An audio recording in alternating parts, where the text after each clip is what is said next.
శుక్రాచార్యుడు ఎవరయ్యా అంటే ఎవరు గురువు శుక్రాచార్యులు? అసురుడు రాక్షసుడు గురువు. రాక్షసుల గురువు. మరి దేవగురువు ఎవరు? బృహస్పతి. గురుడు బృహస్పతి గురుడు గురుడన్నా బృహస్పతి. బృహస్పతి అన్నా ఒకటే. అప్పుడు మరి గురుడు శుక్రాచార్యుడికి బృహస్పతికి తేడా ఏంటంటే శుక్రాచార్యుడు ఎక్కడ ఉచ్చని పొందాడంటే మీనరాశిలో ఉచ్చని పొందుతాడు. ఆ మీనరాశి ఎవరిదే అంటే బృహస్పతిది, గురుగ్రహాన్ని.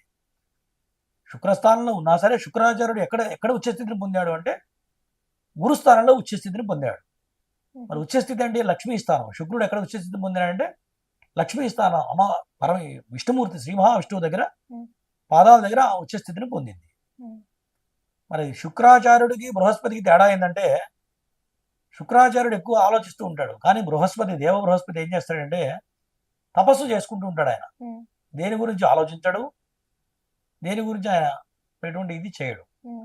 ఆయనకి తేడా ఏంటంటే ఈయనేమో పోకడపోతూ ఉంటాడు, అంతా నాకే తెలుసు అనుకుంటాడు శుక్రాచార్యుడు. కానీ బృహస్పతి అట్లా కాదు, ఆయన బయటపడడు, ఆయన చూపించుకోడు.